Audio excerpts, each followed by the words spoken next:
प्रक्रिया में मुख्य रूप से दो तरह के कन्वर्सेशन होते हैं, पहला रिएक्टिव और दूसरा प्रोएक्टिव। जब आपके कस्टमर को आपसे कुछ काम होता है या आपसे कोई जानकारी लेना होता है और वह आपको कॉल करता है और आप उससे बात करते हैं, तो इस तरह का कन्वर्सेशन रिएक्टिव कन्वर्सेशन कहलाता है।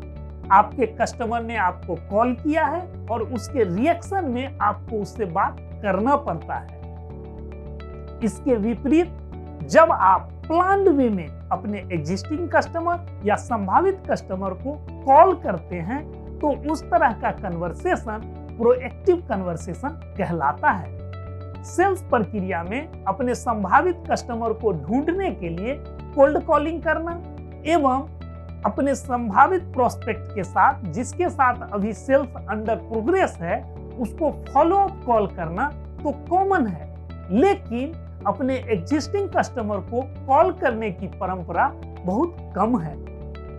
एग्जिस्टिंग कस्टमर को प्रोएक्टिव कॉल करने के अनगिनत फायदे हैं। जब आप अपने कस्टमर को कॉल करते हैं और बताते हैं कि आप उसके बारे में सोच रहे थे और फिर उससे उसके बारे में और उसके परिवार के बारे में बात करते हैं, तो उसे अच्छा लगता है और इस तरह से उस कस्टमर का आपके साथ और आपके बिजनेस के साथ रिलेशन और गहरा हो जाता है। आपके कस्टमर ने आपसे कुछ खरीदा है या कंटिन्यूअसली आपसे कुछ खरीद रहा है, आप उसके साथ बिजनेस बढ़ा सकते हैं। आप उन्हें कॉल करें, उनके जरूरत को समझें, उनसे पूछें कि उन्हें और किन चीजों की आवश्यकता है, अपने अन्य प्रोडक्ट या सर्विस के बारे में बताएं जिसका वो उपयोग कर सकते हैं। अपने एग्जिस्टिंग कस्टमर को मदद करने के लिए कॉल करना और उसके साथ बिजनेस बढ़ाना सेल्स बढ़ाने का सबसे आसान उपाय है।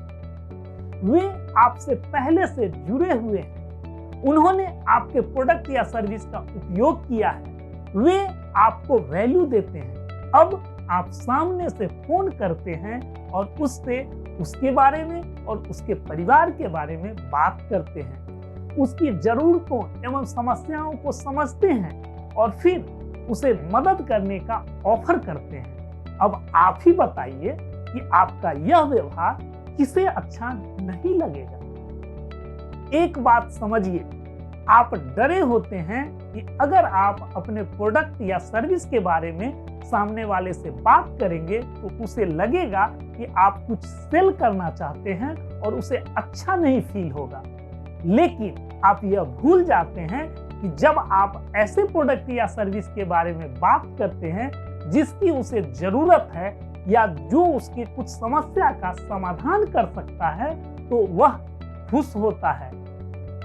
कॉल करने के दौरान आप अपने कस्टमर से रेफरेंस भी मांगे। याद रखिए, रेफरेंस मांगने का सबसे अच्छा तरीका है सीधे सीधे रेफरेंस मांगना। अगर आपका कस्टमर आपके प्रोडक्ट या सर्विस से खुश है, इसका मतलब है कि आपने रेफरेंस मांगने का अधिकार अर्जित किया है। आपको रेफरेंस मांगने में शर्म नहीं आनी चाहिए। आपका प्रोडक्ट या सर्विस रियली अच्छा है तो आपके कस्टमर को भी रेफरेंस देने में अच्छा लगता है, क्योंकि अप्रत्यक्ष रूप से वह भी किसी की मदद कर रहा है। प्रोएक्टिव कॉल करने को आप अपने रूटीन में शामिल करें, इसे अपने सेल्स प्रक्रिया का हिस्सा बना लें। प्रत्येक दिन एक या दो कस्टमर से जरूर बात करें। बेहतर होगा कि सप्ताह के प्रारंभ में आप उस सप्ताह में जिस कस्टमर से बात करना चाहते हैं उसका एक लिस्ट बना लें। इस लिस्ट में आप अपने करंट कस्टमर और पास्ट कस्टमर दोनों का नाम शामिल करें। आपका करंट कस्टमर वह कस्टमर है जो आपसे हाल फिलहाल में खरीदारी किया है या वर्तमान समय में आपसे खरीदारी कर रहा है। पास्ट कस्टमर वह कस्टमर है जो आपसे पहले खरीदारी किया था लेकिन अब आपके साथ खरीदारी नहीं कर रहा है। अब सवाल उठता है कि अपने एग्जिस्टिंग कस्टमर को कॉल करने का सबसे सही समय क्या है। सबसे अच्छा होगा कि आप अपने दिन की शुरुआत अपने कस्टमर को कॉल करने से ही करें। इसके मुख्य रूप से 2 फायदे हैं। सबसे पहला कि आप अपने काम की व्यस्तता में अपने कस्टमर से बात करना भूलेंगे नहीं, और दूसरी बात यह है कि आपकी दिन की शुरुआत पॉजिटिव होगी। आप अपने कस्टमर को जानते हैं, उनके साथ कुछ पर्सनल बात होती है, आपको कुछ एप्रिसिएशन मिलता है और ज्यादातर स्थिति में पॉजिटिव रिस्पॉन्स मिलता है, और इस तरह से आपके दिन की शुरुआत अच्छी होती है। आपके प्रोएक्टिव कॉल का ड्यूरेशन 5 से 10 मिनट होना चाहिए। आप अपने बातचीत को मुख्य रूप से 3 भागों में विभाजित कर लें। पहला ओपनिंग, दूसरा बिजनेस के बारे में बात करना, और तीसरा आगे की प्लानिंग। ओपनिंग फेज में आप आगे की बातचीत का आधार तैयार करते हैं। इस फेज में आप बातचीत को सामने वाले पर केंद्रित रखें। आप उससे उसके व्यवसाय, परिवार, आगे की योजना आदि के बारे में बात करें। इस फेज में लगभग 1 से 2 मिनट का समय दें, और उसके बाद बातचीत को दूसरे फेज की तरफ बढ़ाते हुए बिजनेस के बारे में बात प्रारंभ करें। आप अपने अन्य प्रोडक्ट या सर्विस के बारे में बताएं। कस्टमर से यह भी पूछें कि उसे किस तरह के अन्य प्रोडक्ट या सर्विस की आवश्यकता है।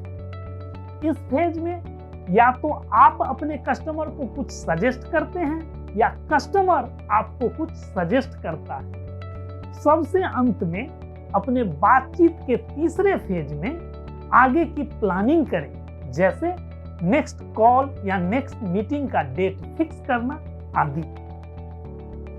आज के वीडियो में हम अपने एग्जिस्टिंग कस्टमर को प्रोएक्टिव कॉल करने के फायदा एवं प्रोएक्टिव कॉल करने के तरीका के बारे में चर्चा किए।